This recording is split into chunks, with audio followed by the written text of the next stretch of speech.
Bullshit ka talagang hayop ka! Kahit kailan wala ka ng dulot kundi puro problema!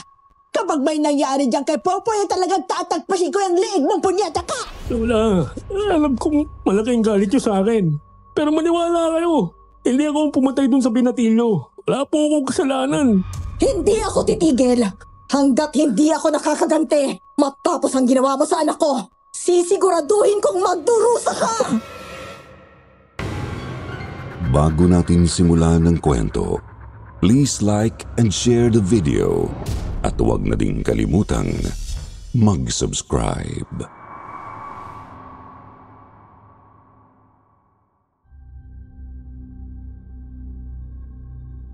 Kumusta po, Sir Jupiter?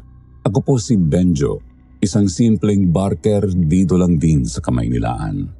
60 anyos mahigit na ako ngayon at mag-isa lang sa buhay. Dati po kasi akong preso.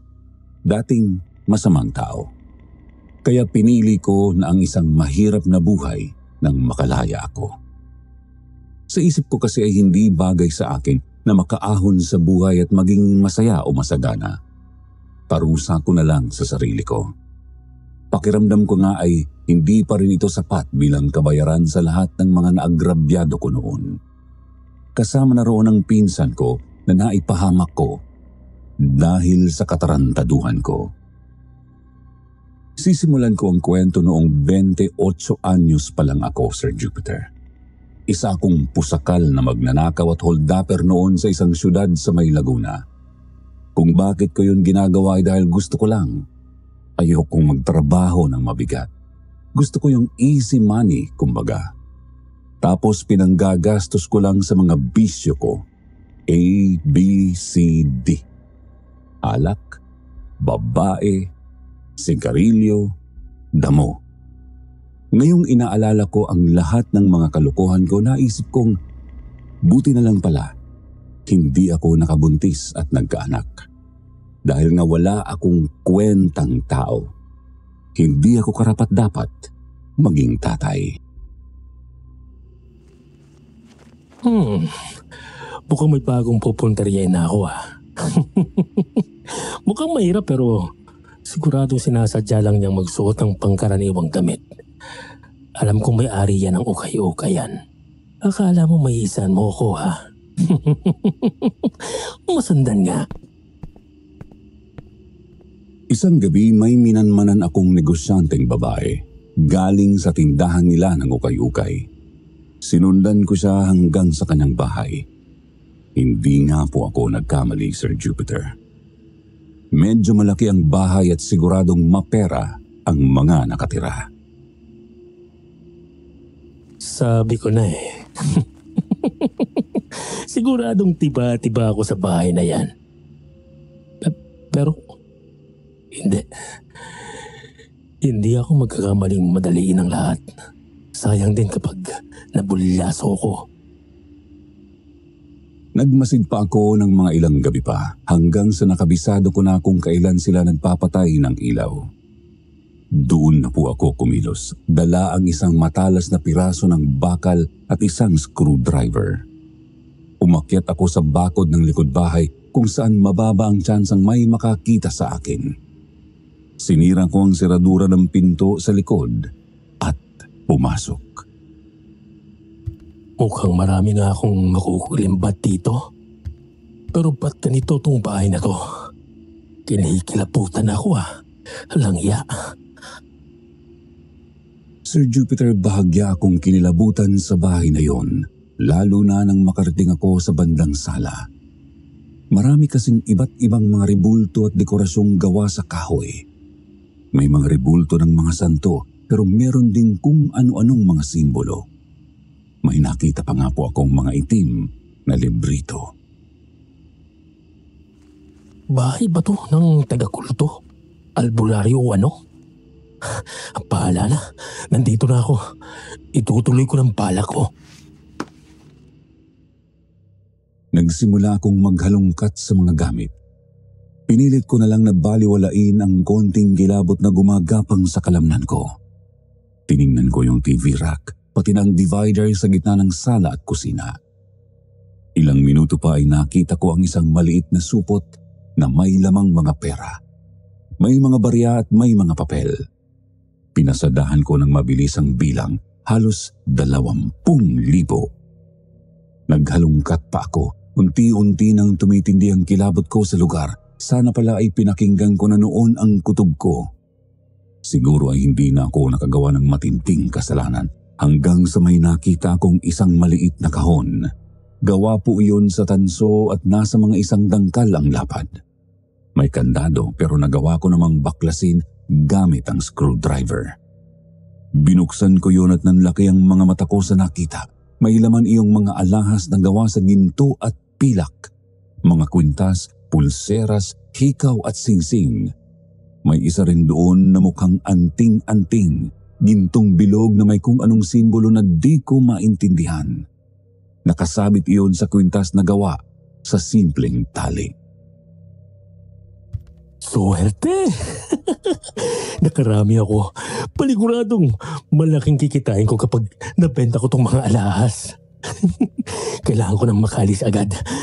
Baka anak ng naloko na, may bata. Noong papunta na sana ako sa pinto sa kusina ay sakto namang may dumating na isang binatilyo. Siguro nasa mga 13 anyos. Agad itong nagsumigaw at hinagisan ako ng flower vase. Sinugod niya ako, pinilit ko siyang itulak at nang makatakas na ako. Ayoko kasing makapanakit hanggat maaari kasi mas magiging mainit ako sa batas. Pero matigas siya. Dumampot siya ng kutsilyo sa may lababo kaya naman napilitan na akong unahan siya ng saksak. Tinamaan ko siya sa bandang ibaba ng leeg tsaka ko siya itinulak pahiga sa lapag. Kumalat ang dugo mula sa kanyang leeg papunta sa sahig. Lagot na. Malaking problema to. Anong ginawa mo sa anak ko? Hindi. Yung babae? Pagbabayaran mo to ng malaki! Hayop ka! Sinugod din ako ng ginang at sinabunutan. Siya rin yung babae na minamanmanan ko noong una. Sandali akong natigilan dahil may kung anong kilabot ang dumaloy sa akin. Hindi ko masabi kung ano yun, Sir Jupiter, basta bigla na lang nanayo ang balahibo ko at nabitiwan ko rin ang hawak na matalim na bakal hanggang sa napapitlag ako at naitulak ko siya. Bitiwan mo ako! Ma! Ang buwisit ka! Hayop ka! Pagbabayaran mo ng malaki ang ginawa mo sa anak ko! Kailangan ko nang umalis. Kailangan ko nang makalis. Hindi! Hindi ka makakatakas! Hindi kita mapapatawad! Isinusumpa ko! Magdurusa ka! Magsisisi ka! Magsisisi ka! Nagawa kong makatakas, Sir Jupiter. Subalit alam kong hindi pa tapos ang problema ko. Buisit. Nakapatay yata ako. Kailangan ko munang lumayo. Kailangan kong pumunta sa liblib na lugar. Hindi ako pwedeng manatili rito. Mahuhuli ako ng mga pulis. Alam ko na, kina Lola. Pupunta ako ng Masbate. Doon na muna ako.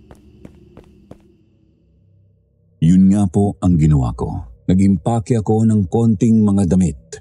Mula Laguna ay bumiyahe ako pa Batangas tapos sumakay ng barko pa Masbate. Kumuha lang ako ng pampamasahe sa mga nanakaw ko. Marami naman yon kaya naging kampante ako. Isa pa ay marami-rami rin yung mga pilak at gintong alahas.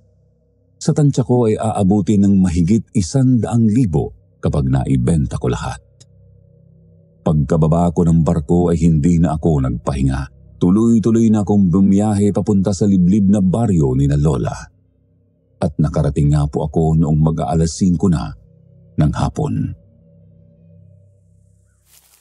Kumusta, Poy? Kuya Benjo, anong ginagawa mo rito? Kailan pa po kayo dumating? Ngayon lang din. O si Lola, nasaan? Di ka naman nagpasabing darating ka pala. Andun sa bahay si Lola. Pauwi na rin ako. Sabay na lang tayo. Sa bungad pa lang ng baryo ay nakasalubong ko ang pinsan kong si Popoy. 14 anyos siya noong mga panahong yon, Sir Jupiter. Sinamahan niya ako papunta sa bahay ni Lola Mariang. Silang dalawa na lang ang nakatira roon. May maliit silang lupa na pinagtataniman ng mga gulay. Habang naglalakad kami ni Popoy ay napansin kong halos walang pinagbago ang baryo. Medyo malayo pa rin ang pagitan ng mga bahay tapos may malapit na gubat. Mga 15 minutong lakad pa ay natanaw ko na ang kubo ni na Lola. Karaniwang kubo lang po yun, Sir Jupiter. Gawa sa kahoy at kawayan, tapos nipa ang bubong. May silong din na siguro ay 2 talampakan ang taas. Kumusta, Lola Mariang? Magandang At hapon. anong ginagawa mo rito, demonyo ka? Grabe ka naman, Lola. Kararating ko pa nga lang po eh. Ano nga ginagawa mo rito at bigla ka na lang sumulpot? Baka mamaya niyan magdala ka na naman ng sakit sa ulo sa amin ng pinsan mo eh. Konting inaw naman po, La. Pagod ako sa biyahe eh. Sa loob na lang po siguro tayo mag-usap. Kunot man ang noo ay pinapasok naman ako ni Lola Mariang. Sa isip ko noon siguradong hindi niya ako matitiis. Kahit baliktarin pa kasi ang mundo ay apo pa rin niya ako. At doon nga po sa loob ay pinilit na niya akong kausapin. Ngayon, sabihin mo, anong masamang hangin ang nagdala sa'yo rito? Lola naman, pagpahingayin nyo na muna po ako. Hindi mo masisisi si Lola, kuya. Nung huling uwi mo kasi noong nakaraang taon, nasangkot ka sa gulo dun sa plaza eh. Kaya talagang masama ang loob niyan sa'yo. Ang totoo kasi niyan, Lola. Popoy, naparatangan ako. Diretsuhin mo. Naparatagan ka ng ano? Naparatangan akong pumatay ng binatilyo. Nanlaki ang mga mata ni na Lola Mariang at Popoy sa narinig. Kaya naman sinikap kong maging makatotohanan ang pag-arte ko. Pinilit ko pa nga po ang sariling umiyak-iyak. Seryoso ka ba, kuya? Naparatagan? O talagang ikaw ang may kasalanan? Kung tutuusin, hindi naman malabong ikaw ga ang nadakit. Kasi nga, hayop ka, kriminal ka, demonyo kang tao ka. Lola, alam kong malaking galit nyo sa akin. Pero maniwala kayo, hindi ako ang pumatay dun sa binatilyo. Wala po akong kasalanan. Kaya nakikiusap ko ako, hayaan nyo na muna ako dito. Pangako, hindi ako magbibigay ng problema sa inyo. Hey, sis Joseph, di ko na alam kung anong gagawin ko sa iyong tao ka. Dapat sa'yo kinukulong na at magtanda eh. Lola, maawa naman po kayo. Hindi libre ang pagtira mo rito. Magtrabaho ka at nang mapakinabangan ka naman. Laking tuwa ko nang mapapayag si Lola Mariang na doon muna ako sa kanila. Balak ko lang talaga noon na magpalipas ng mga 1 taon sa baryo bago lumuwas sa ibang syudad. Saktong-sakto po kasi ang lugar para makapagtago mula sa mga parak. Yun nga lang ay sasala lang ako matutulog.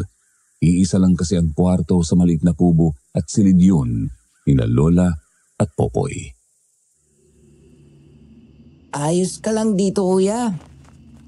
Pasensya na kung medyo manipis ang kumot ha. Malamig pa naman dito. Huwag mo akong alalahanin masyado, Poy. Ayos lang ako. Sige na, patulog ka na ron. Nahiga nga po ako sa sala katabi ang bagahe ko. Ayokong ilayo sa akin yun dahil nga naroroon ang mga nakaw kong alahas. Mabuti na lang at may ekstrang banig naman sina Lola, tapos pinagsindi lang nila ako ng lampara na nakalagay sa ibabaw ng tukador na may salamin. May ribulto rin ng mahal na birhen doon. May nakasabit na rosaryo sa nakadaop niyang mga palad. Pasado 8:00 pa lang po ng gabi noon, pero agad na akong nakatulog. Bukod sa pagod talaga ako sa biyahe, kailangan ko rin kasing masanay. Maaga kasi talaga natutulog ang mga tao sa bukid. Hindi ko alam kung gaano ako katagal nakatulog nang bigla akong magising, Sir Jupiter. Napabalikwas ako ng bangon. Hinihingal at namamawis. Nagpalinga-linga ako. Una kong napansin ang mga ribulto ng mga santo na nakapalibot sa akin. May kahawig ng itsura sa ribulto ng birhen ni Lola Mariang, pero alam kong ibang estatwa yon. Pagkatapos ay napagtanto kong wala na ako sa kubo ni Lola Mariang at Popoy. Bagkus ay nakahiga ako sa simentong lapag. Na, nasaan ako? Paano ako napunta rito? Anong lugar to? Teka. Hindi. Hindi maaari. Ito yung... Iniligid ko pa ang mga mata at nahintakutan ng makita ang sarili sa bahay na pinagnakawan ko kung saan ako nakapatay ng isang binatilyo. Tatayo na sana ako nang mapansin kong may kung sino sa may baba ng hagdan. Naroroon yun sa pagitan ng sala at kusina. Tumitig ako roon at nahintakutan ng makita ang kakaibang ginang, ang nanay ng binatilyong napatay ko. Anong kailangan mo sa akin? Anong ginawa mo sa akin? Sumagot ka! Magbabayad ka. Pagbabayaran mong ginawa mo sa anak ko. Hindi mo ako matatakasan. Kahit sa ang sulok ng mundo ka pa magtago, hindi mo matatakasan ang galit ko. Demonyo ka! Anong klaseng maligno ka? Pinilit kong makatayo. Tumakbo ako papuntang kusina. Nilagpasan ko ang aleng ngunit bigla na lang akong napadapa ng may malamig na kumapit sa binti ko. Nilingon ko po yun at nahintakutan ako nang makita ang binatilyong napatay ko. Nakadapa rin po siya sa sahig. Tuloy-tuloy ang pagtagas ng masaganang dugo mula sa kanyang leeg. Kumakalat yun sa sahig at bumabahid din sa binti ko. Bitiwan mo ako! Mga maligno kayong magina! Pakawalan niyo ako! Pakawalan niyo ako! Hindi ka makakatakas! Dito ka na mamamatay! Mga demonyo kayo! At talagang kami pa ang demonyo? Ano ngayon ang tawag mo sa sarili mo? Matapos mong patayin ang anak ko! Demonyo ka! Demonyo ka! Maligno!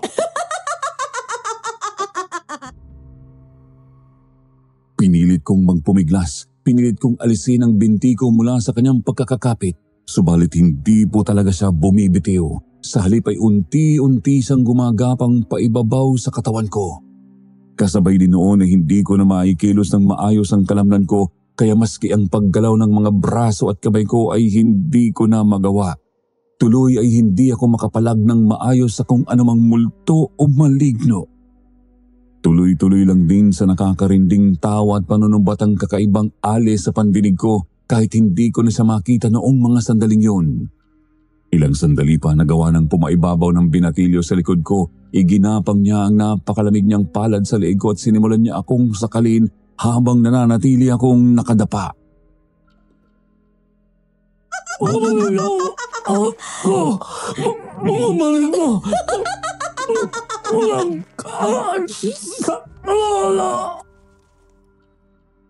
Sumasakit na ang daluyan ko ng hangin. Pinilit kong makahinga at magpumiglas kahit nang hihina na ako.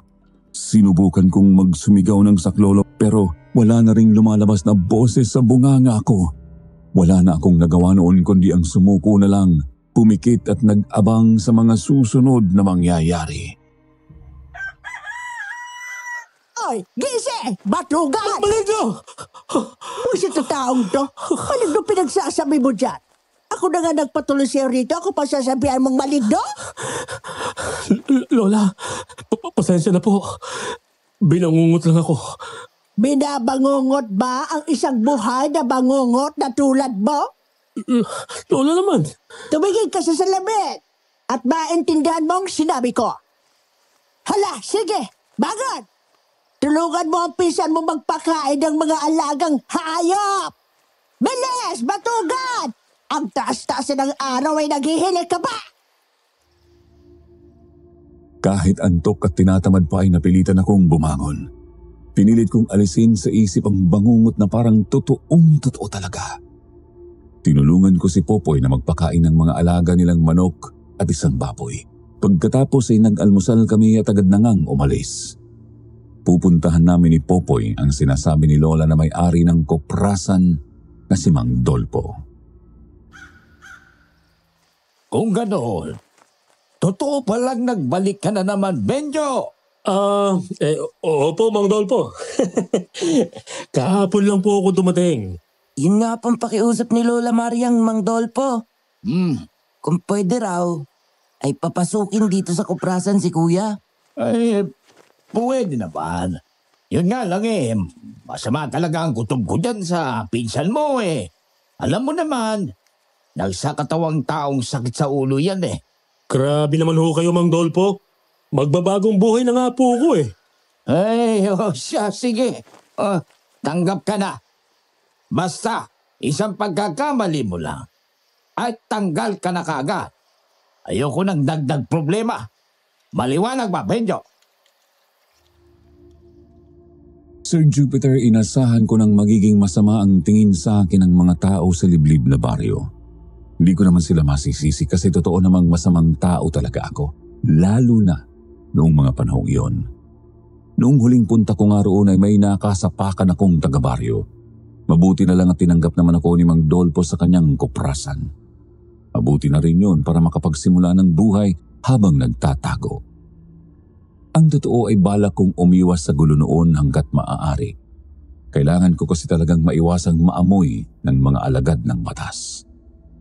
Agad akong nagsimulang magtrabaho noong mismong araw na yon.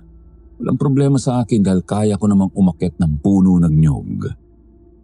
Bandang 4:00 ng hapon naman, inutusan kami ni Mang Dolpo.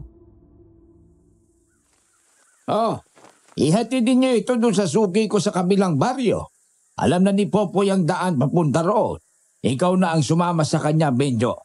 Bayad na yan, kaya huwag niyo nang sigili. Sige po, Mang Dolpo. Medyo malayo yun kuya.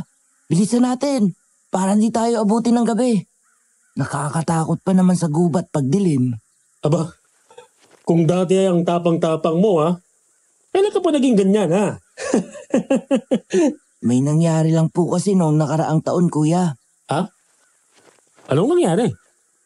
Sige na, mamaya na yung kwentuhan niyo at matatagalan kayong lalo. Medyo malayo po ang kailangan naming lakarin noon, Sir Jupiter. Sa kabilang baryo pa po kasi iyon. Kailangan pa naming lumusot ng gubat bago makarating. Wala namang problema sa akin yun dahil batak din naman ang katawan ko sa syudad. Maayos din naming naihatid ang mga kopras doon sa suki. Subalit nung pauwi na ay inabutan na kami ng pasado 5:00 sa gitna ng gubat. Kuya, magmadali na tayo. Malapit ng dumilim. Poy, ano ba kasi kinakatakot mo dito sa gubat? Wala namang mababangis sa mga hayop dito, di ba? Nagtaka ako dahil biglang namutla ng bahagya si Popoy. Ramdam ko rin sa boses niyang bahagya siyang kinakabahan o natatakot sa kung ano. Kinulit ko siya pero ayaw talaga niyang sumagot. Sa halip ay tuloy-tuloy lang siyang naglakad. Sumunod naman ako. Dumaan kami sa masukal na bahagi ng gubat. Medyo matalahib na po at marami ring malalaking mga puno. Kung hindi dahil sa makipot na daan ay hindi na talaga makakalusot ng basta ang kahit na sinong tao roon. Yun nga lang ay yun ang pinakamabilis na daan pabalik sa baryo. Kung iikot pa kami ni Popoy, tiyak na aabutin kami ng halos 1 pang oras. Ilang lakad pa napadako ang tingin ko sa isang piraso ng lupa. Siguro ay nasa 2 metro lang ang lapad nun. Kapansin-pansing nasa gitna iyon ng talahiban. Pero walang mga damo sa mismong ibabaw nun. Sa halip ay may mga nakatanim na sili at bawang. May kahoy na krusipeo ring nakatayo sa gitna at may nakasabit doon na puting rosaryo. Ano yan? Libingan? Ba't may ganyan dito sa gubat? Wala naman yan dito dati Kuya, magmadali na tayo. Huwag mo na masyadong pansinin yan. Teka nga. Kanina ka pa. Kakaiba ang kinikilos mo Ano ba kasi? Halika na kuya, bilisan mo. Ano bang problema ng batang yun? Katakataka talaga ang kilos ni Popoy noon, Sir Jupiter. Ramdam ko na talagang takot ang pinsan ko, kaya naman nanahimik na lang ako at sumunod sa kanya. Tinapunan ko pa ng tingin ng puntod bago makalayo. Nung sandaling yun ay nakaramdam ako ng konting kilabot ng mapatitig sa kursipeyong kahoy, pero binaliwala ko lamang yon dahil baka dala lang ng pagod at lamig ng paligid. Napansin kong nagmamadali talaga si Popoy. Lakad takbo ang kanyang pag-usad sa kasukalan ng gubat kaya naman ganoon na rin ang ginawa ko. Baka kasi maiwan pa niya ako. Halata ko kasi talagang may bumabagabag sa isip ng pinsan ko at mukhang hindi na niya alintanang kasama niya ako. Hanggang sa umayos na ang kanyang lakad nang papalapit na kami sa baryo. Hoy, sabihin mo na kasi. Ano ba yung nakita natin? Ano bang meron sa gubat? Puntod ng aswang yung nakita mo, kuya. Anak ng... Puntod ng aswang? Seryoso ka ba? Paano naman magkakaroon ng libingan ng aswang doon? Napamaang na lamang ako sa mga narinig kay Popoy. Oo, naisip kong posible ngang maniwala ang mga taga roon sa aswang. Classic na kwentong bayan na ang mga yon. Siguradong marami sa mga matatandang taga-baryo ang naniniwala roon. Ang hindi ko lang lubos maisip ay paanong nagkaroon ng libingan ng isang aswang sa may gubat. Wala naman kasi yun doon noong huli kong punta, kaya naman kinulit ko pa si Popoy hanggang sa napahinto na nga ito sa paglalakad at nagsimulang magkwento. Noong nakaraang taon kasi, kuya, may aswang na nanggulo dito sa baryo. Maraming napatay na mga alagang hayop, mga baboy, manok at kambing. Tapos may napatay ding 2 mga bata. Sigurado ka ba dyan, Poy? Opo, kahit tanungin mo pa si Lola o ibang mga taga-baryo. Medyo mahirap talagang paniwalaan eh. Hindi na ako magtataka kung di ka maniniwala, kuya. Kahit mga taga-baryo mismo ay di rin makapaniwala nung una eh. Kaso ayun, napatunayan eh. Nakita niyo mismo? O anong nangyari pagkatapos? Tinugis ng mga tao. Nagkaroon ng habulan. Inanap pa yun dito sa gubat sa loob ng maraming araw at gabi. Hanggang saan natagpuan nga doon sa kung saan ang libingan. Doon na rin yun napatay ng mga tao. Tapos, doon na lang din nilibing. Kaya rin iwas na yung mga tao na dumaan doon eh. Kung hindi lang talaga tayo mapapabili sa daang yun, hindi ko pipiliin doon eh. Iniiwasan ng mga taong dumaan doon? Itutuloy ko pa sana ang pakikipag-usap sa pinsan ko nang biglang lumiwanag ang bumbilya sa utak ko, Sir Jupiter. Wala halos dumadaan doon dahil nga ayaw ng mga tao na distorbohin ang puntod ng aswang. Kaya naisip ko ang isang katarantaduhan, isang kalokohang nagpabago sa takbo ng buhay naming magpinsan. Lumakad na kami papunta sa kubo ni Lola Mariang, saktong magtatakip silim na nang makarating kami. Tinawag ni Lola si Popoy para magsaing, kaya dumiretso na ako sa loob ng kubo at pinuntahan ang bagahe ko. Naroroon lang yon sa upuan sa may sala. Kinuha ko ang maliit na kahong pinaglagyan ko ng nakuha kong mga alahas. Sinilip ko yon para makasigurado. Una kong nakita ang kwintas na ang pendant ay mukhang gintong anting-anting. Napangiti ako. Naisip ko na naman ang kikitain ko kung sakaling maibenta ko na ang lahat ng yon. Di ko napigil ang sarili ko. Kinuha ko ang kwintas na yon mula sa lagayan. Kailangan ko munang itago to habang nandito ako sa baryo. Pagkatapos, kukunin ko na lang kapag oras ng umalis. Kuya, ano yan? Ba't meron ka niyan? Popoy? Inis na inis ako sa sarili kong katangahan. Kung naging maingat lang sana ako ay hindi ako mabubuking ni Popoy. Wala na akong nagawa noon kundi ang lumabas. Ayokong makuha ng kahit na sino ang pinaghirapan ko. Nakapatay pa naman ako ng dahil sa lecheng kayamanang yon, tapos masasayang lang. Kaya naman bitbit ang maliit na kahong pinaglalagyan ng mga alahas ay mabilis akong lumayo sa bahay. Benjo! Saan ka pupunta? May sasadyain lang, Paula. Babalik din ako. Oy! Kuya! Kuya Benjo! Ano ba yung tinatago mo? Oy, kuya! Bumalik ka rito, kuya! Padilim na po talaga noon pero di ako nagpaawat. Sa isip ko naman ay maliwanag naman ang buwan noong gabing yon. Tuloy-tuloy akong tumakbo pasuot sa kakahuyan kung saan kami dumaan ni Popoy kanina. May nadaanan akong piraso ng sanga na nasa lupa. Pinulot ko yon tapos nagpatuloy na naman ako sa pagtakbo hanggang sa marating ko na ang talahiban kung saan naroon ang puntod ng sinasabing aswang. Hindi ko na pinapansin ang tunog ng mga hayop gubat at ang lagaslas ng mga dahon. Kailangan kong maitago ang kayamanan ko. At dito ang perpektong lugar para doon. Takot ang mga tao rito. Kaya walang makakakita nito dito. Walang pag-aalinlangan akong sumuot sa mga talahib tsaka tumapak sa bahaging natatamnan ng mga bawang at sili. Didiretso na sana ako sa may kahoy na kursipeyo ngunit natigilan ako nang maramdamang may kung sino sa paligid. Sinong nandyan? Sumagot ka! Sinong nandyan? Humakbang ako palabas sa piraso ng lupang nagsisilbing puntod. Hindi kasi talaga pwedeng may kung sinong makabisto sa akin. Subalit nagtaka ako kasi pagkalabas ko roon ay nawala na naman ang kakaiba kong kutob. Pakiramdam ko ay mag-isa na lang ulit ako. Dinig na dinig ko na naman ang tunog ng mga ibon, kaluskos ng mga hayop gubat, huni ng mga kuliglig at lagaslas ng nahahanginang dahon.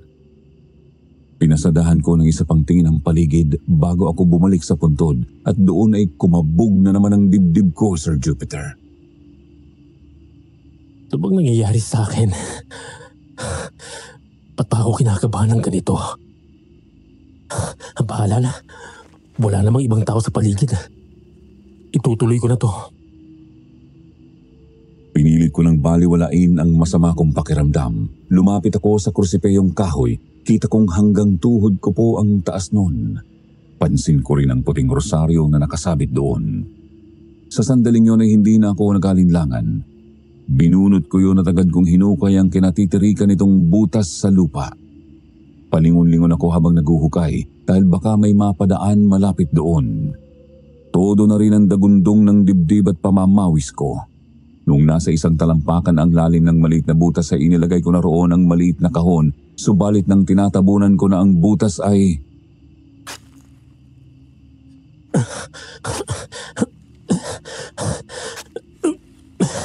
Malapit na. Konti na lang. Konting-konti na lang. Sinasabi ko na nga bang dito ka papunta eh. Popoy? Anong ginagawa mo dyan, kuya? Agad na lumapit sa akin si Popoy. Nanginginig pa ako noon dahil nga kabado pa ako sa ginagawa. Kaya naman hindi ako nakapalag nang itulak niya ako. Noong nakikita ko nang kinukuha niya ang kahon ay doon na ako bumangon para pigilan siya. Bitiwan mo yan. Ibalik mo yan sa akin. Hindi pwede itong ginagawa mo, kuya. Hindi mo pwedeng gambalain ang puntod ng aswang. Kalokohan yan sinasabi mong aswang. Walang aswang. Kaya ibalik mo yan sa akin. Hindi pwede, kuya. Siguradong ninakaw mo lang din to eh. Akin na sabi yan eh. Hindi nga pwede. Aray ko. Mariin ang pagkakahawak ni Popoy sa maliit na kahon. Pilit ko yung inaagaw sa kanya. Siya naman ay pilit ng pagtulak sa akin upang makatakas. Hanggang sa nagulat na lang ako nang bigla niya akong suntukin sa panga. Buwisit kang bata ka. Napipikon na ako sa'yo.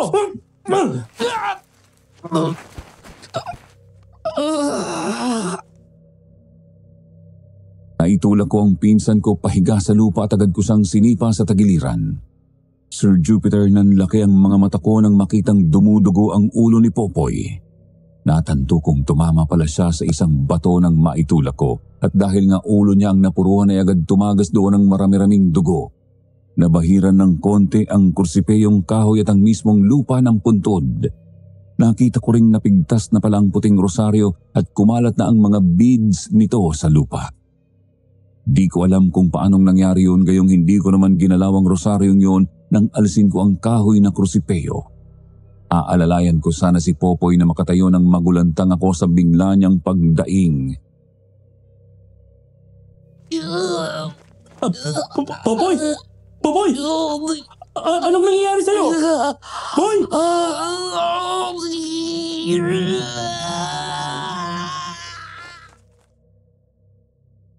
Takang-taka ako kung bakit biglang nagsumigaw ang pinsan ko habang namimilipit sa lupa. Sinubukan ko siyang hawakan at yakapin pero naitutulak at nasisipa niya ako. Alam kong hindi niya sadya yun dahil kita kong wala siyang kontrol sa kanyang katawan. Naglalaway siya noon Basta na lang niya na ibabato ang kanyang mga kamay at paa sa kung saan-saan, maging ang kanyang ulo ay naiuuntog din niya sa lupa. Mga bato at halaman, pansin ko ring kinakalmot niya ang kanyang balat hanggang sa bahagya ng dumugo.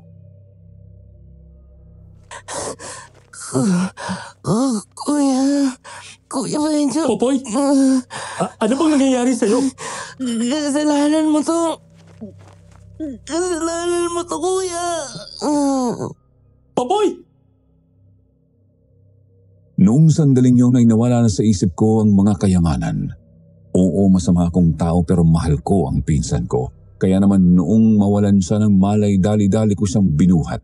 Hindi ko na inabalang pulutin ang kahong may mga alahas. Basta kumaripas na ako ng takbo, bit-bit ang pinsan ko.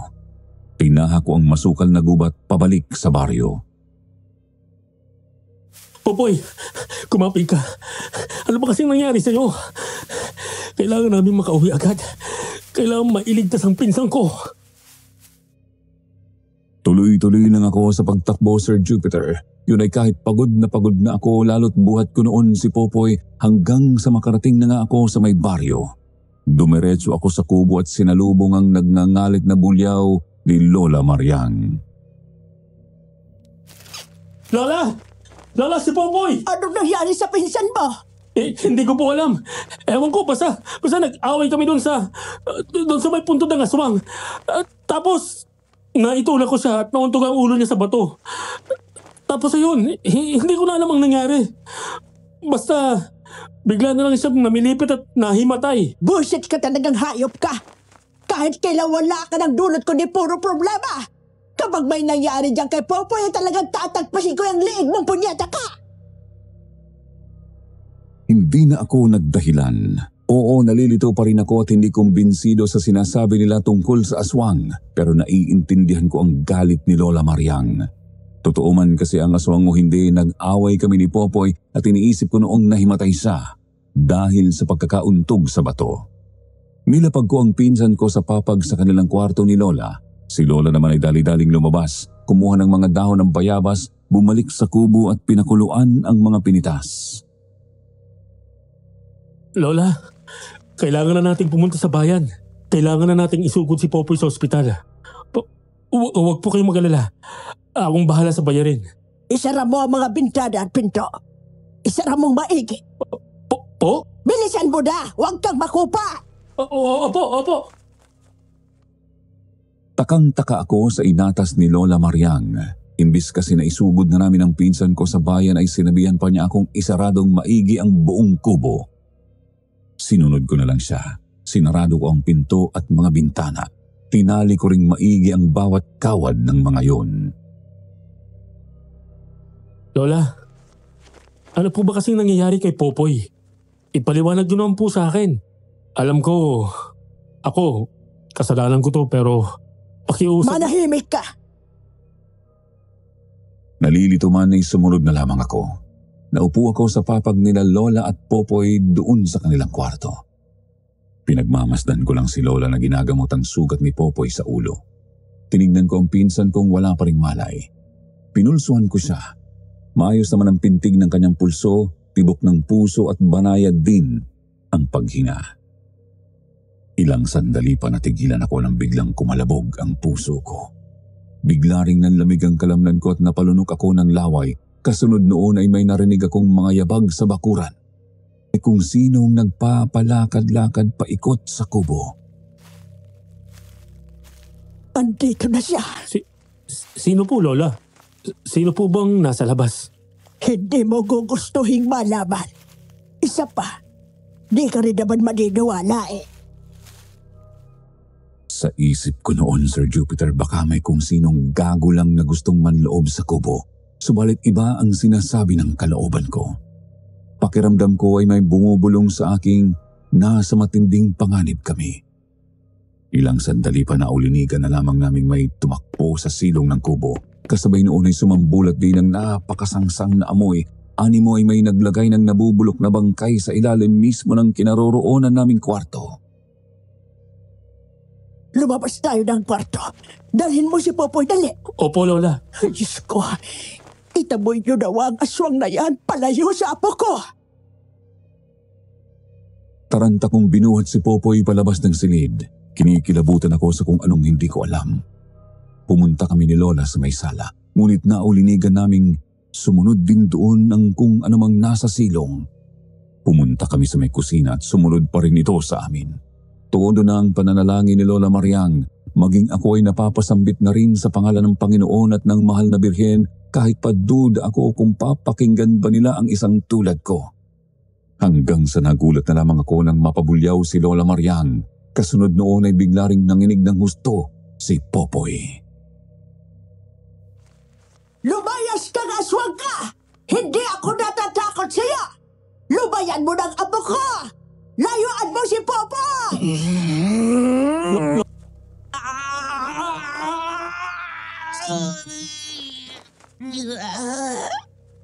Lola! Lola, si Popoy! Tuloy-tuloy na dumaing at nagsumigaw si Popoy. Hindi ko na alam ang gagawin. Gustong-gusto ko nang isugod siya sa ospital sa bayan noon, pero natatakot naman ako sa kung ano ang nasa labas. Natatakot akong baka kunin noon si Popoy kapag inilabas namin ang kubo. Saboy naman ang saboy si Lola ng asin sa sahig. Lumulusot iyon sa mga siwang, papunta sa madilim na silong, subalit wala namang nangyayari. Wala akong naririnig na daing ng aswang, kung meron man. Lola! Ano na pong gagawin natin? Wala tayong ibang magagawa ngayon kundi ang magdasal. Sabayan mo ako. Kunin mo itong isang rosaryo. Sumunod na lamang ako sa sinabi ni Lola. Humawak ako ng rosaryo para manalangin. Isang bagay na matagal ko nang hindi nagagawa. Taimtim akong nagdasal para sa kaligtasan ng pinsan ko. Bulong pa ng kalooban ko makaligtas lamang si Popoy ay nakahanda na akong harapin ang mga pananagutan ko sa batas. Ni hindi ko na nga namalayang napapaluha na pala ako habang nakapikit. Ilang ikot pa ng rosaryo ay namalaya na lamang namin ni Lolang wala na ang masangsang na amoy. Maski si Popoy, natahimik na rin. Kung titingnan ay parang natutulog na lang ito ng mahimbing sa sahig. Doon ko na sa binuhat pabalik sa kanilang papag ni Lola. Ipinagpatuloy din ni Lola Mariang ang panggagamot sa mga sugat ng pinsan ko. Wala na po ba talagang aswang, Lola? Hindi na po ba yun babalik? Huwag kang pakampante. Palagay ko, hindi pangkaraniwan ang aswang na sumalakay dito. Hindi pangkaraniwan? Hindi naman po talaga ordinaryo mga ganong halimaw, di ba? Dalawa lang kasi ang posibilidad, Benjo. Maaring bumangon yon matapos mong sirain ang puntod niya. O di naman kaya, multo ng aswang ang umaaligid dito sa kubo. Multo ng aswang? Isang masamang espiritu na gustong makapanggulo ulit. Hindi kami nakatulog ni Lola Mariang noong buong gabing yon. Nababahala si Lola para kay Popoy kahit pakalmado naman na natutulog ang pinsan ko. Ako naman ay napakagulo ng isip. Hindi ako makatulog kahit papilitin kong umidlip. Paulit-ulit na tumatakbo sa utak ko ang lahat ng mga nangyari. Mula pa roon sa puntod ng aswang hanggang sa pagpaparamdam ng kung anong nilalang sa bahay. Sumikat na lang at lahat ng araw ay dilat na dilat pa rin kami ni Lola Mariang. Bandang 6:00 ng umaga lumabas muna kami ni Lola para magalmusal. Iniwan lang namin si Popoy sa kanilang kwarto kasi mahimbing pa rin itong natutulog. Magkakape ka. Wala kang tulog magdamag. Kailangan kong pakalmahin ang sarili ko, Lola. Lalo ka lang na hindi mapapalagay dyan Lola. Ano na pong plano nyo ngayon, Lola? Gusto ko po sanang makatulong. Ang maitutulog mo, bantayan mo ang pinsan mo dito sa bahay. Aalis ako. May pupuntahan akong albularyo. Popoy? Gising ka na? Sir Jupiter, tuwang-tuwa ako nang makita ang pinsan ko. Tuwid siyang nakatayo sa may pinto ng kwarto habang nakatitig sa amin. Sa tingin ko ay mukhang maayos na siya, ngunit agad ding napakunot ang noo ko nang mapansing suot niya ang gintong kwintas na kamukha ng isang anting-anting ang palawit. Popoy, ba't nasa sayo yung kwintas? Iniwan ko naman yan doon kahapon ah. Benjo, may mali sa pinsan mo. Po? Lola? Napahinto ako sa sinabi ni Lola. Agad kong pinasadahan ng tingin ng pinsan ko mula sa kanyang ulo hanggang paa. Doon nga ay napansin kong may kakaiba sa kanya. Nakaharap siya sa amin pero nasa kawalan ng kanyang tingin. Kapansin-pansin ding medyo namumula ang kanyang mga mata na parang may sakit. Tuloy-tuloy ang paglalaway at bahagyang nangingitim ang mga ngipin at gilagid. Poy, ano bang nangyayari? May masakit pa ba sa'yo? Magsabi ka naman oh. Nag-aalala kami sa'yo eh. Benjo, lumayo ka kay Popoy. Benjo! Aray ko! Sakit na na! Sir Jupiter, nagulantang kami ni Lola nang bigla na lang akong itulak ng pinsan ko. Isang kamay lang yun pero tumilapon ako at bumangga sa dingding na nasa kabilang dako ng kubo. Babangon na sana ako nang bigla naman siyang nakarating sa harap ko. Yumukod siya at sinakal ako. Mamamatay ka! Popoy! Ako to, kuya mo! Popoy! Ano ba? Bitawan mo ang pinsan mo! Benjo! Mamamatay ka! Mamamatay ka! Popoy! Mamamatay ka! Popoy! Tama na sabi eh! Mahal na! Ito sa'yo!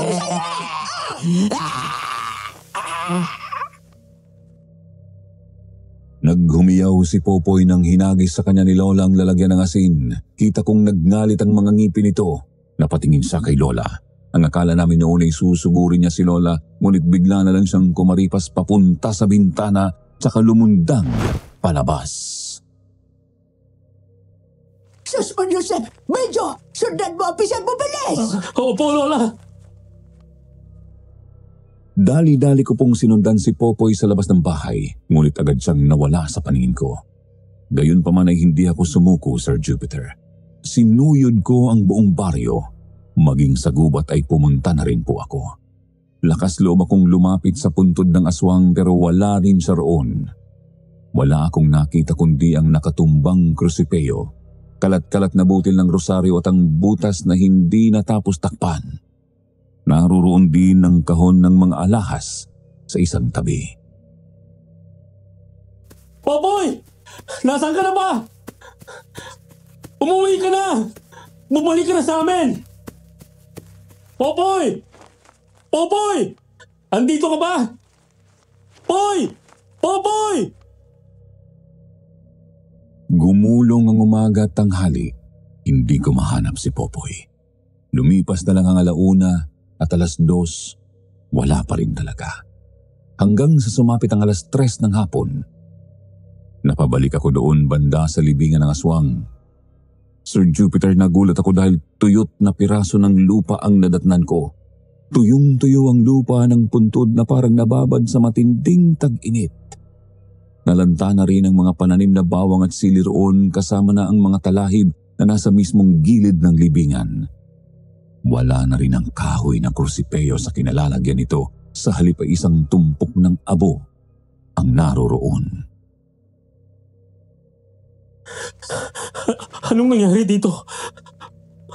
Bakit nagkaganyan ang puntod? Sinong nandyan? May tao pa dyan? Sinong? Ikaw? Kumusta? Benjo ang pangalan mo, tama? Hindi. Paano ka nakarating dito? Hindi mo pa ako kilala. Hindi mo alam kung sinong kinalaban mong hayop ka. Demonyo! Demonyo! Nandito ako para ihatid ang karma mo! Halos kumalas ang kaluluwa ko nang makitang kakaibang babae, ang nanay ng binatilyong nasaksak ko. Nakasuot siya ng itim na blusa, palda at belo. Nangingitim din ang talukap ng kanyang mga mata. Noon din mismo ay agad akong pinanlamigan. Nawalan ng lakas ang mga binti ko at napaupo ako sa lupa. Sumiksik ako sa paanan ng isang puno. Isinubsob ko ang mukha sa mga tuhod at niyakap ang mga binti ko. Nanatili akong ganoon habang nauulinigang lumalapit ang ale. Lumayo ka sa akin! Tigilan mo na ako! Tigilan mo na ako! Hindi! Hindi ako titigil hanggat hindi ako nakakaganti. Matapos ang ginawa mo sa anak ko, sisiguraduhin kong magdurusa ka! Makiusap! Tigilan mo na ako! Kailangan ko paghanapin ang pinsan ko! Nakikiusap ako! Kahit ipagpaliban mo na lang muna ang parusa ko! Saka mo na lang ako pahirapan kapag maayos ang pinsan ko! Nagmamakaawa ako! Ah! Napasigaw ako ng ubod lakas nang magtaas ako ng tingin. Nakita ko ang naaagnas na mukha ng binatilyo. Nakaharap ilang pulgada lang mula sa mukha ko. Napasandal pa ako ng husto sa puno. Ipinikit ko ang mga mata ko. Pilit kong winawasiwas ang mga braso paabante bilang tanda ng pagpupumiglas, ngunit wala naman akong tinatamaan. Tama na! Tigilan mo na ako! Tama na! Tama na! Joe! Mang Dolpo! Anong nangyayari sa iyo dyan? Ba't ka na dito? Ba't di kayo pumunta sa koprasan ni Boboy? Napadilat ako nang tapikin ni Mang Dolpo ang balikat ko. Nagtaka nang mapansing palubog na ang araw. Sinubukan kong tumayo. Maayos na ang mga binti ko. Pinagpag ko ang sarili. Sir Jupiter, sinalaysay ko kay Mang Dolpo ang mga nangyari. Kita ko kung paanong nanlaki ang kanyang mga mata at nanginig ang nakakuyom niyang mga kamay sa narinig. Tarantado! Kahit kailan, pahamak ka talagang hayop ka. Hindi lang si Popoy ang nilagay mo sa alanganin, kundi ang buong baryo. Mang Dolpo, maniwala kayo sa akin. Alam ko na po. At nagsisisi na po ako. Nakahanda na po akong harapin ang anumang parusa sa akin. Ang akin lang ay mahanap si Popoy sa lalong madaling panahon. Nakakapigong kamwisit ka. Pero tama ka. Kailangan nating mahanap ang pinsan mo. Yun muna ang unahin natin. Saka na kita gigilitan ng liit. Di na po kami nagsayang ng oras. Agad naming hinanap si Popoy. Kailangang magmadali dahil paggabi na. Kita ko sa mukha ng matanda na may kakaiba siyang inisip. Tinanong ko siya at namutla rin ako sa narinig. Sinabi po kasi niyang baka sinapian nga ng espiritu ng aswang si Popoy. Kung ganoon, malamang na maghahanap ito ng makakain. At sa buong baryo, may 2 bagong silang na mga sanggol noong panahong yon. Kaya naman agad na kaming pumunta sa bahay ni Mang Dolpo para kumuha ng asin at panali. Isang abakang lubid na pinahira ng langis na pangontra sa aswang. Ang mismong lubid na pinanghuli rin daw nila sa aswang ng nagdaang taon. Noong handa na kami ay tuloy-tuloy kaming tumalilis papunta sa isa sa mga bahay ng may bagong silang na sanggol. At hindi nga po nagkamali si Mang Dolpo, Sir Jupiter. Nakita naming umaali-aligid si Popoy sa likod bahay ng pakay namin. Hindi pa siya napapansin ng mga nakatira roon kaya agad na namin siyang nilapitan. Popoy! Popoy, ako to! Si Kuya Benjo mo! Poy, makinig ka sa akin! Poy, umuwi na tayo! Sige na! Nag-aalala na sa'yo si Lola Mariang! Poy, umuwi na tayo! Sa palagay ko nakilala ka niya. Pero galit siya sa'yo. Benjo, kailangan nating mag-ingat. Manong, ano pong gagawin natin? Paano natin siya huhulihin? Ganito, makinig ka sa akin. Inilagay ko sa bulsa ang supot ng asin galing sa matanda. Lumayo sa akin si Mang Dolpo. Dala naman niya ang abakang lubid. Hindi inalis ni Popoy ang titig niya sa akin. Kita kong nagngangalit ang kanyang matalas na mga ngipin at tuloy-tuloy ang tagas ng kanyang laway. Umakto akong aamba ng suntok sa kanya. Humiyaw ang pinsan ko at saka tumakbo, papasugod sa akin. Popoy, patawarin mo ako pero kailangan kong gawin to. Mang Dolpo! Ngayon na! Bago pa man ako malapitan ni Popoy ay agad ko na siyang sinabuyan ng asin. Napahiyaw ang pinsan ko at namilipit sa sakit. Kita kong agad na umusok ang kanyang balat na nadampian ng asin. Pansin kong aalis na sana siya para tumakas ngunit mabilis na ring nakakilos si Mang Dolpo. Dali-dali niyang tinalian si Popoy. Kita ko kung paanong manghina agad ang pinsan ko bagamat pinipilit pa rin niyang magpumiglas at makawala. Pakawalan ninyo ko! Pakawalan ninyo rito! Hinigpitan pa namin ni Mang Dolpo ang pagkakatali kay Popoy bago namin siya binuhat pa uwi. Sa daan ay tuloy-tuloy ang paninermon at pagmumura sa akin ni Mang Dolpo. Tinanggap ko na lang lahat dahil alam ko namang ako talaga ang mali. Nang makarating naman kami ay agad nagpaalam si Mang Dolpo. Pakawalan ninyo ko! Pakawalan ninyo ko! Papatayin kita! Mamamatay kaya! Lola, ano pong gagawin natin? Mukhang malala ang pagkakasapi ng aswang kay Popoy. Maria, aalis muna ako. Maghahanap ako ng albularyong makakatulong sa atin. Salamat, Dolpo.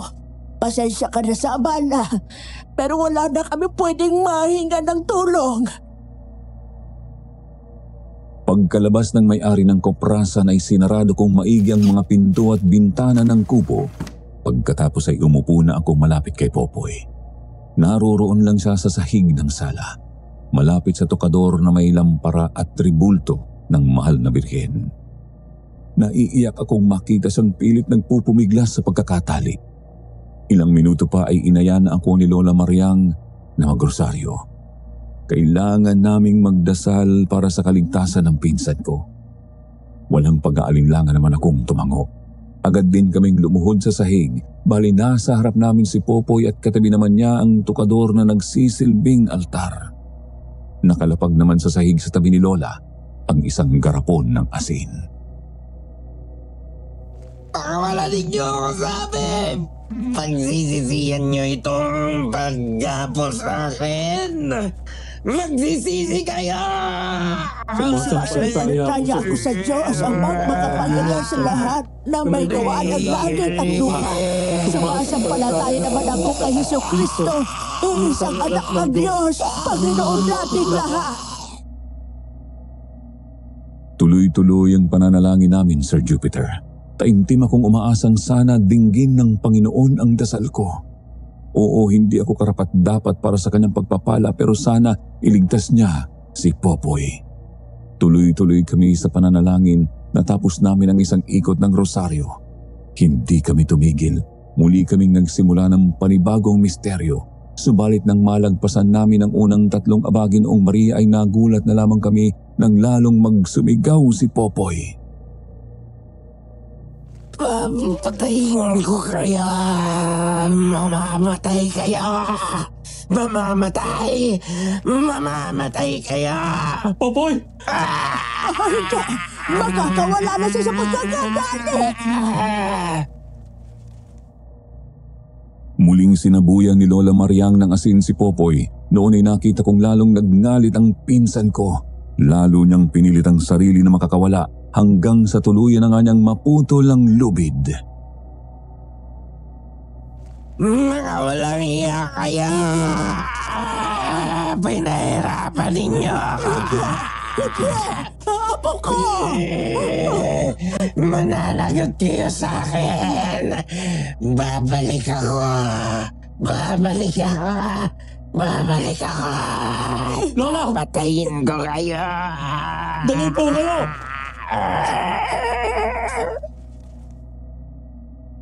Inila ko si Lola Mariang palayo sa pinsan ko. Si Popoy naman ay agad na bumangon at sinipa ang pinto ng kubo.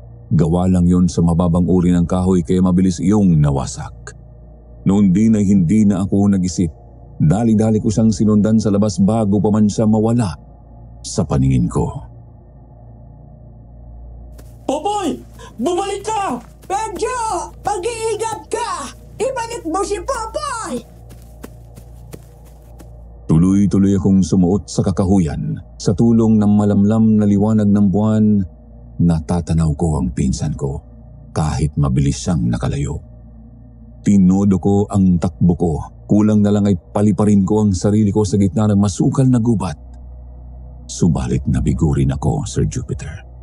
Ilang minutong takbo pa po kasi ay hindi ko na makita si Popoy. Huminto ako sa bahagi kung saan ko siya huling nakita at nagpalinga-linga. Popoy! Nasaan ka na ba? Poy! Sumagot ka! Ako ito! Si Kuya Benjo mo! Popoy! Umuwi na tayo, Poy! Diyos ko, nasa na bang pinsan ko? Tulungan niyo kaming mahanap si...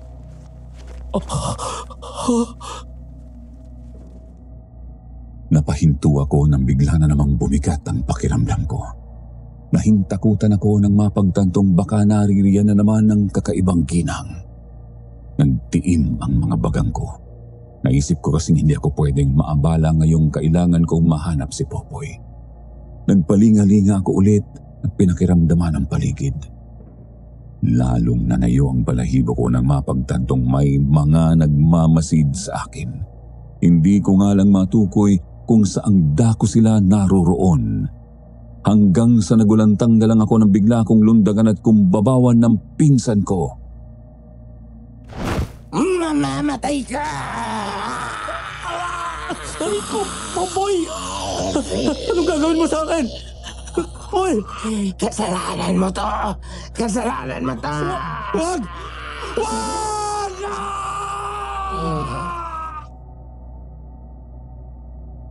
Pinilit ko siyang itulak ngunit sadyang napakalakas ni Popoy. Wala akong magawa noon kundi ang magsumigaw ng sakmalin niya ang kanang braso ko. Yun kasi ang ipinangpansalag ko sa kanya kaya yun ang unang nadali. Sinubukan ko pa rin siyang itulak at sipain pero ayaw talaga niyang bumitiw. Poy! Tama na! Bitiwan mo ng braso ko! Tama na! Sir Jupiter, pakiramdam ko ay ikamamatay ko na ang pagtodo ng kagat ni Popoy hanggang sa tuluyan na nga niyang naputol ang braso ko. Doon na siya umalis sa pagkumbabaw sa akin. Lumundag sa paatras, bitbit ang naputol kong braso. Hindi ko alam ang mararamdaman noon. Nagkanda halo-halo na ang matinding hilakbot at pagkabahala para sa pinsan ko. Sabayan pa ng unti-unti kong pagkahilo dahil sa tuloy-tuloy na pagdaloy ng dugo. Idagdag pang ramdam ko pa ring may isa pang nagmamasid sa akin.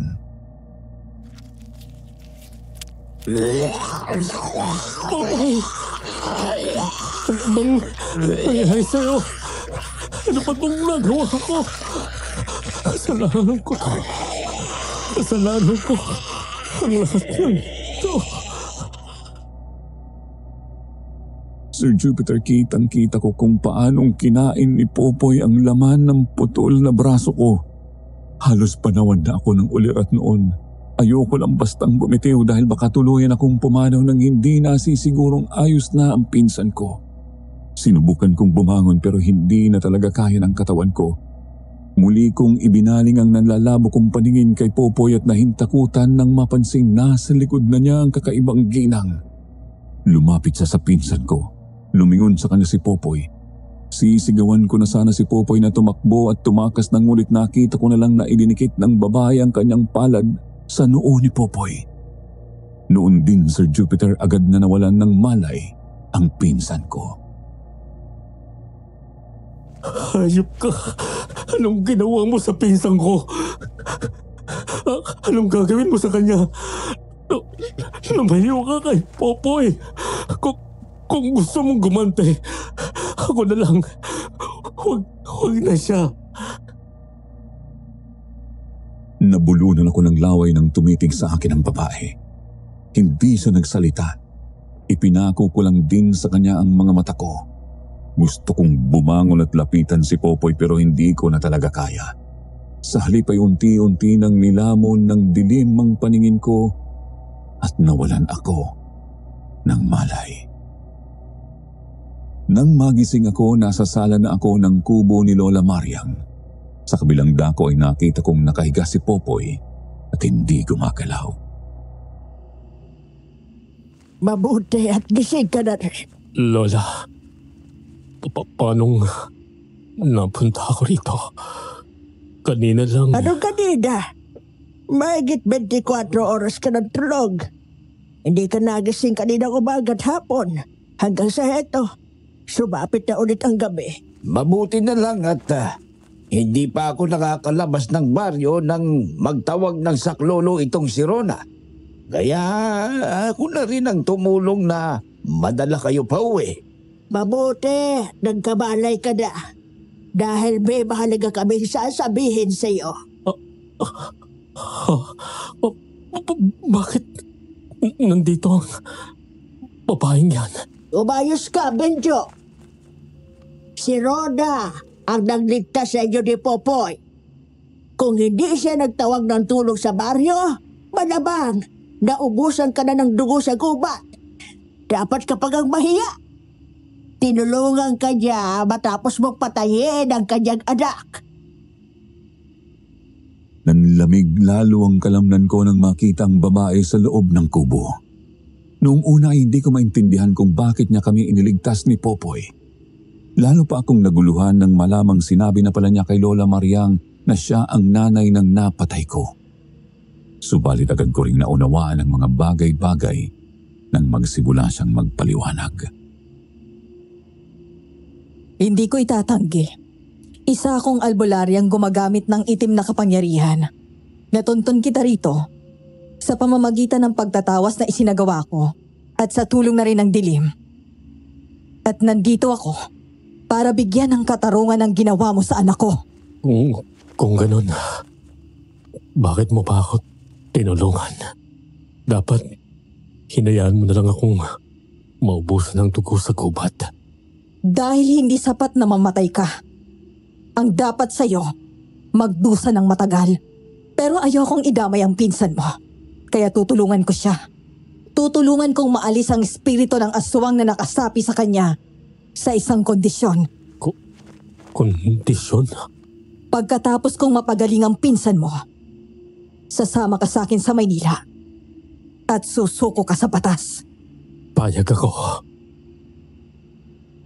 Ni hindi ako kumurap na pumayag sa kondisyon ng Ali. Di bali nang makulong ako ng matagal, ang akin lang ay mailigtas ang pinsan ko. Noon din po ay agad siyang kumilos at humingi ng tulong kina Lola Mariang at Mang Dolpo. Ano ba ang dapat nating gawin? Kailangan niyo lang akong alalayan, Aling Mariang. Kayo ni Mang Dolpo, kayong dalawang pipigil kay Popoy kung sakali mang magwala siya kapag nagising. Sige na po, tulungan niyo akong itali siya ng maigi sa may sulok. Wala pa ring malay si Popoy nang paupuin nila at igapos sa may sulok ng sala. Sinuutan siya ni Aling Rona ng isa pang anting-anting sa leeg. Kulay itim ang palawit noon at hugis tatsulok. Sabi rin ng kakaibang ginang na buksan ng lahat ng mga bintana at ang pinto. Pagkatapos ay lumuhod siya sa harap ni Popoy at nagsimulang manalangin. Hindi ko maintindihan kung ano ang kanyang sinasabi dahil pabulong ito. Tuloy-tuloy siyang nagdasal sa loob ng ilang oras hanggang sa may tumilaok ng isang tandang sa labas. Hudyat na papalapit na ang bukang liwayway. Ilang oras na siyang nagdarasal. Tatalab kaya ang ginagawa niya? Magtiwala na lang tayo, Dolpo. Ang akin lang ay mapag-aling ang apo ko. Mang Dolpo, Aling Mariang, maganda kayo. Anumang oras ay ipapasok na ang sinag ng araw. Magsisimula ng manginig itong bata. Pumuesto kayo sa kanyang magkabilang gilid. Naghanda nga sina Lola Mariang at Mang Dolpo sa tabi ni Popoy. Si Aling Rona naman ay bumalik sa pagdarasal. Unti-unting sumilip ang araw. Pumasok ang sinag nito sa bintana. Noon din po, Sir Jupiter, bigla na lang nangisay ng matindi si Popoy.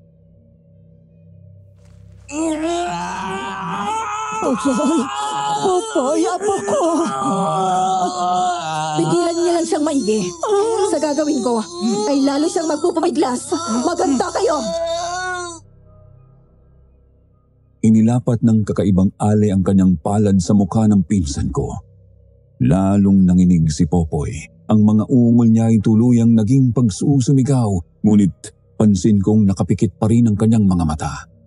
Nagpatuloy iyon hanggang sa tuluyan ng lumiwanag ang paligid dahil sa araw, hanggang sa nagulantang dalang kami ng sumuka si Popoy. Tuloy-tuloy siyang sumuka ng kulay itim na may kahalong berde sa loob ng ilang minuto. Tuloy-tuloy hanggang sa iluwa niya ang kung anong gumagalaw-galaw.